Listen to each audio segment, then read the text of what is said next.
పులివెందులలో వైఎస్ఆర్ కాంగ్రెస్ పార్టీకి 683 ఓట్లు వేసిన తెలుగుదేశం పార్టీ ఏజెంట్లకు నా ధన్యవాదాలు. ఎందుకంటే తెలుగుదేశం ఏజెంట్లకు కూడా వైసీపీ పైన ఇంత అభిమానం ఉందని నాకు నిన్ననే తెలిసింది.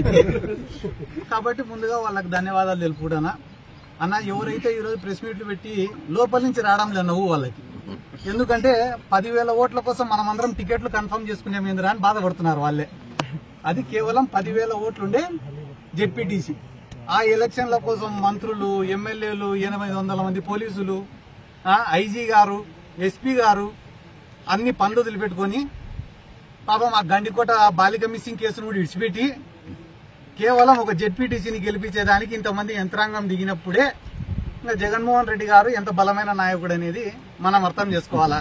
ఏదో పులివెందులలో జగన్మోహన్ రెడ్డి గారికి అవమానం చేస్తే వైఎస్ఆర్ కాంగ్రెస్ పార్టీ కథ అయిపోతుంది అని అనుకోవడం వాళ్ళ మూర్ఖత్వం. నేను గతంలో చెప్పినా మళ్లీ చెప్తున్నా, నంద్యాల బై ఎలక్షన్ లో కూడా జగన్మోహన్ రెడ్డి గారిని ఓడగొట్టేదానికి మొత్తం రాష్ట్రంలో ఉండే యంత్రాంగం అంతా దిగి ఓడగొట్టినారు. ఆ రోజు ఓడగొట్టిన తర్వాత సంవత్సరం రోజులకే ఎన్నికలు వస్తే 151 సీట్లు, అదే నంద్యాలలోనే 35,000 మెజార్టీ. కాబట్టి ఇది జెన్యున్ ఎలక్షనా కాదా, పోలింగ్ జరిగిందే, రిగ్గింగ్ జరిగిందే అనేది నాకన్నా బాగా, మీకన్నా బాగా, పోలీసుల కన్నా బాగా, ప్రతిపక్షానికన్నా, అధికార పార్టీ కన్నా బాగా ప్రజలకు తెలుసు. కాబట్టి ప్రజల యొక్క ఆలోచనలను పులివెందులలో వైఎస్ఆర్ కాంగ్రెస్ పార్టీకి 683 ఓట్లు వేసిన తెలుగుదేశం పార్టీ ఏజెంట్లకు నా ధన్యవాదాలు. ఎందుకంటే తెలుగుదేశం ఏజెంట్లకు కూడా వైసీపీ పైన ఇంత అభిమానం ఉందని నాకు నిన్ననే తెలిసింది. కాబట్టి ముందుగా వాళ్ళకి ధన్యవాదాలు తెలుపుకుంటానా. అన్న, ఎవరైతే ఈరోజు ప్రెస్ మీట్లు పెట్టి లోపల నుంచి రావడం లేదు నవ్వు వాళ్ళకి. ఎందుకంటే 10,000 ఓట్ల కోసం మనమందరం టికెట్లు కన్ఫర్మ్ చేసుకునేమేందిరా అని బాధపడుతున్నారు వాళ్ళే. అది కేవలం 10,000 ఓట్లుండే జెడ్పీటీసీ.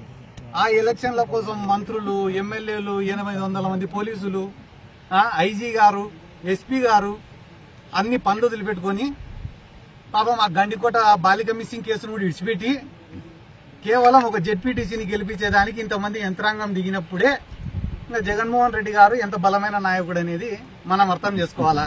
ఏదో పులివెందులలో జగన్మోహన్ రెడ్డి గారికి అవమానం చేస్తే వైఎస్ఆర్ కాంగ్రెస్ పార్టీ కథ అయిపోతుంది అని అనుకోవడం వాళ్ళ మూర్ఖత్వం. నేను గతంలో చెప్పినా మళ్లీ చెప్తున్నా, నంద్యాల బై ఎలక్షన్ లో కూడా జగన్మోహన్ రెడ్డి గారిని ఓడగొట్టేదానికి మొత్తం రాష్ట్రంలో ఉండే యంత్రాంగం అంతా దిగి ఓడగొట్టినారు. ఆ రోజు ఓడగొట్టిన తర్వాత సంవత్సరం రోజులకే ఎన్నికలు వస్తే 151 సీట్లు, అదే నంద్యాలలోనే 35,000 మెజార్టీ.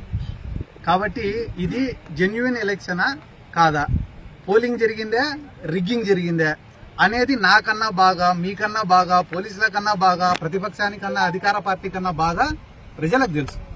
కాబట్టి ప్రజల యొక్క ఆలోచనలను